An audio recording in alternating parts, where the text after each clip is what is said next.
मगर हमारे देश के प्रधानमंत्री सर, वतन अजीज के वजीर आजम, मैं बड़ी जिम्मेदारी के साथ कह रहा हूं कि मैं अपने बचपने में जब हिस्ट्री पढ़ता था तो मैंने एक स्टैचू की फोटो देखी थी, प्रीस्ट किंग ऑफ मोहनजोदारो।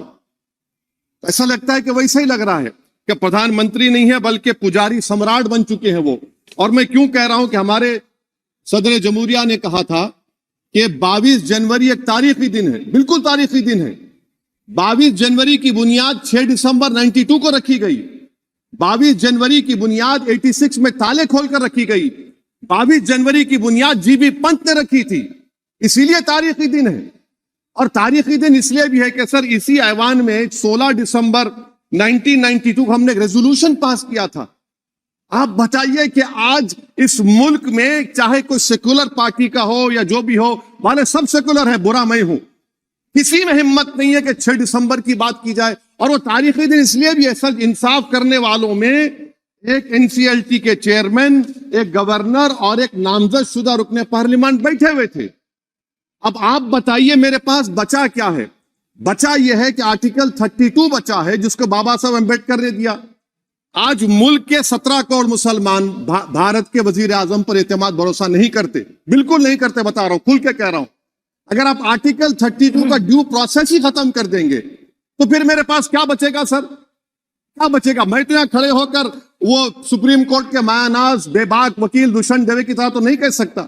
मुझे आज भी रूल ऑफ लॉ में भरोसा है, मुझे आज भी कानून पर, संविधान पर भरोसा है, मगर ड्यू प्रोसेस तो फॉलो होना चाहिए। ड्यू प्रोसेस फॉलो नहीं हो रहा। एक तारीखी दिन 22 जनवरी था, एक तारीखी दिन 31 जनवरी था। सर रात के अंधेरे में अपील किए बगैर आप आरे लेकर रास्ता खोल देते हैं। क्या पैगाम दे रहे हैं सर? 600 साल की मेहरौली की मस्जिद को बगैर को नोटिस दिए आपने डिमोलिश कर दिया।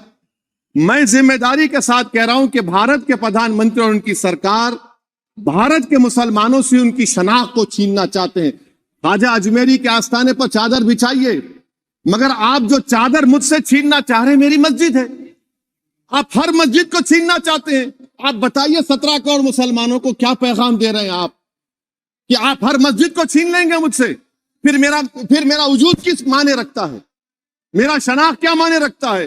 रूल ऑफ लॉ क्या माने? अच्छा, 1991 के प्लेसेस ऑफ वर्शिप एक्ट पर क्यों नहीं बोलते आप लोग? आप उस पर कायम है नहीं है।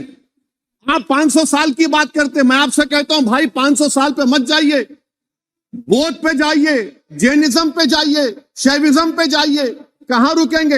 अरे इस देश को आजादी मिली 47 में, संविधान मिला हमको बाबा साहब अम्बेडकर का बराबरी का। उससे पहले तो राजा रजवाड़े थे, जमहूरियत नहीं थी, लोकतंत्र नहीं था, मगर आप उसको उस बारे में लेके जाते। अरे 500 साल आगे क्या होगा बताइए? आप किसी एक सिविलाइजेशन, सर अंग्रेजी में किसी ने कहा था, civilization can not be rewritten by hatred, history can not be corrected by demolition. आप ये नहीं कर सकते। और मैं उम्मीद करता हूं कि जब मौर्ख तारीख लिखेगा, नरेंद्र मोदी इस मुल्क में तारीख लिखना चाहते हैं। क्या तारीख लिखना चाहते हैं? कि मैंने इस देश को, गांधी अंबेडकर के देश को मैंने हिंदू राष्ट्र बना दिया। मैं उम्मीद करता हूं कि हमारे भारत के हमारे हिंदू भाई देश के प्रधानमंत्री की सोच को नाकाम करेंगे। उन पर है, अब देखते हैं क्या होता है। सर नेबरहुड फर्स्ट की पॉलिसी है। नेबरहुड फर्स्ट क्या हो रहा है सर? हम सोशल मीडिया के जरिए फॉरेन पॉलिसी चला रहे हैं। मालदीव छोटा मुल्क, वो हमको आंख दिखा रहा है, चीन की गोद में बैठ गया। हमारे लद्दाख में हमारे जो लोग जानवर को लेकर घास चराए जाते, वहां पर चीन की आर्मी आके रोक रही। बताइए, बांग्लादेश चीन की गोद में बैठा हुआ है।